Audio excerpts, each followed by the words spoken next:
Hey guys, and welcome back to the Nexxt channel. In today's video, we will be talking about the GTA 6 leaks and rumors.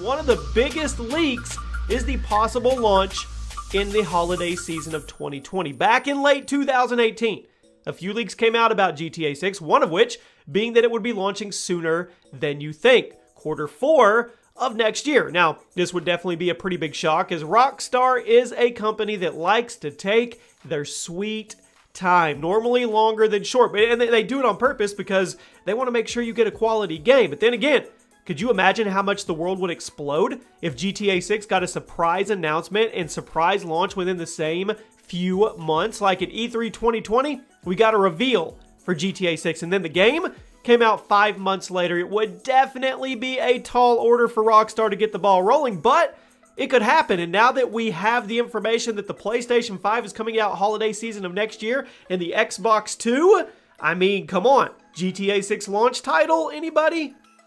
9th gen only.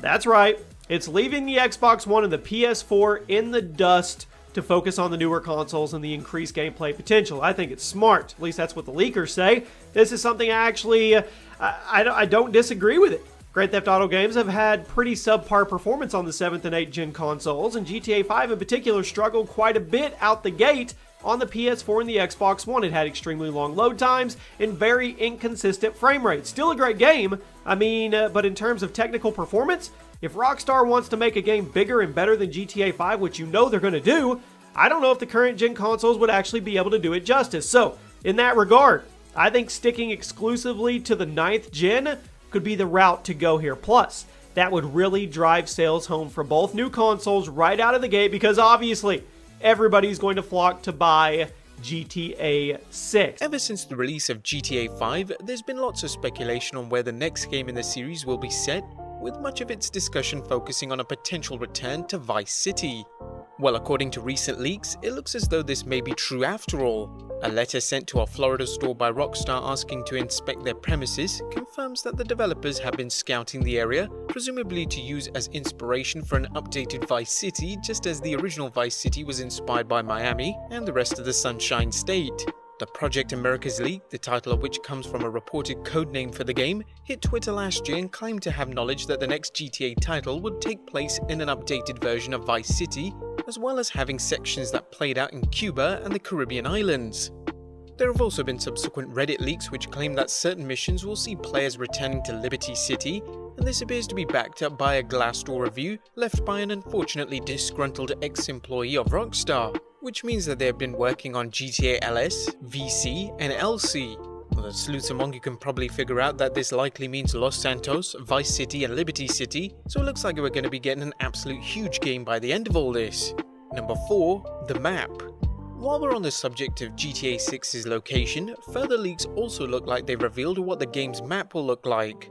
It's been said that not only will the map be gargantuan in size, quite a bit larger than even Red Dead Redemption's huge game world, but also that the layout will see swamps set out to the left middle of the world, with the main city in the center and a big island, possibly the previously mentioned Cuba or Caribbean islands down to the far bottom right. This further lends us to believe the leaks about a Vice City return, as swamplands would most closely be associated with the deep south of Florida. It also means that with the exception of GTA's original London expansion pack, it would mark the first time the series has ventured outside of the United States, if they are indeed going to Cuba or the Caribbean. According to the same report by The Know, Grand Theft Auto 6 may introduce the first female protagonist of the series. Whether the story will follow multiple main characters remains unclear. However, a leading lady has long been a point of discussion among fans. Given the nature of the Grand Theft Auto games, the addition of a female protagonist has proven a divisive topic over the years. We are women, we are free, we are Shut the f*** up!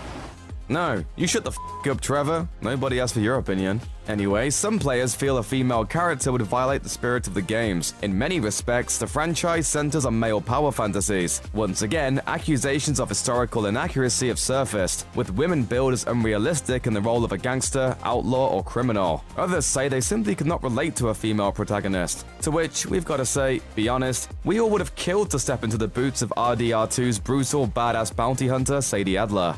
Now you know how it feels to watch somebody you love die.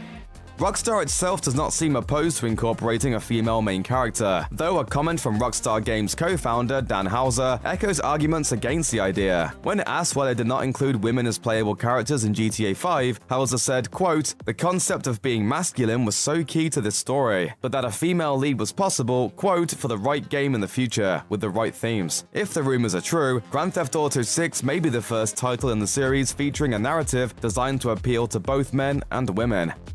Other discussions center on the era during which Grand Theft Auto 6 will take place. Many players hope to return to a historical setting, with the 1970s emerging as a fan favorite. Rumors began circulating about a 1970s setting as early as 2014. Whether these rumors are legitimate or the product of wishful thinking remains unclear. Given the success of titles such as Vice City, which takes place in the 1980s, a 1970s backdrop would fit well with the established tone of the franchise. No matter the origin of the prediction, sources continue to speculate that this would be the safest course of action given today's charged political climate. During an October 2018 interview, Dan Houser told GQ he is thankful GTA 6 won't be coming out during the Trump era, partly because he considers the American political climate too absurd to satirize. He also confessed his relief that Red Dead Redemption 2 is a period piece. These statements make it clear Rockstar wishes to avoid further political polarization and backlash. GTA Tokyo was considered, but Rockstar have ruled it out. I'm just quickly going to dive into an older comment from a 2016 Tech Radar report that noted GTA 6 had begun preliminary work, but that in the spirit of exploring a GTA world outside of America, Japan, or major eastern metropolises in general had been ruled out. The idea to do an eastern GTA dates all the way back to between GTA 3 and Vice City, where Rockstar sent various staff members over to Tokyo to take a bunch of reference photos and research the area in general. They reportedly canvassed the area and talked to locals to get a good feel for the environment, but the thing getting in the way was the city's overly complex road systems. This is apparently the key reason why Rockstar will continue to focus on the West. City blocks, right angles, and minimal overlapping flyovers make for more exciting and playable car chases, the bread and butter of GTA. Though the thing screaming it can totally be done is the immaculate sleeping dogs, it seems GTA's very lifeblood is rooted in the West.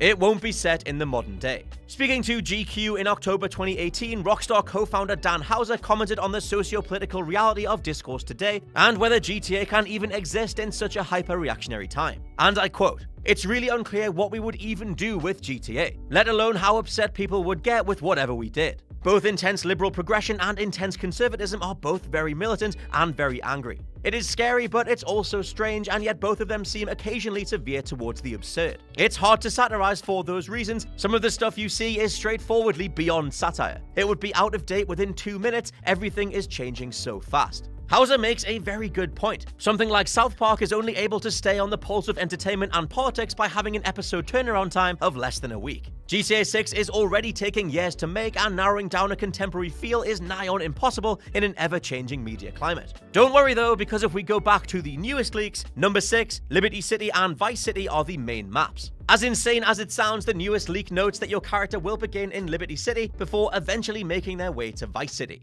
This means that all the years of speculation were true, and Rockstar are ready to once again bring their pastel-soaked vision of Miami back to life. Pair this with the previous point and we'll likely be getting a version of Vice City still set in the past, most likely the 80s. It's quite simply exactly what the majority of fans have been clamoring for, and with this decade seeing a major 80s revival across synthwave music and general pop culture imagery, it also makes the most sense. If this is the case, then it seems we'll all be gallivanting between multiple major cities in GTA 6. There's no word on whether or not we'd be able to return to Liberty after fleeing, or if there will be some sort of fast travel mechanic between locations, but it makes sense to believe that there would be. After all, it would be kind of weird if Rockstar presented interstate storytelling without a back and forth travel mechanic being available. Also remember, various Rockstar games have experimented with new and past locations before. GTA San Andreas let you return to Liberty City for one mission at Marco's Bistro, and Red Dead Redemption 2 features the entire Red Dead Redemption 1 map located to the southwest of the main environment. Also note that the multiple cities rumor has been doing the rounds for years now, and though it used to sound too insane to be true, following Red Dead Redemption 2, I totally believe this could be the case.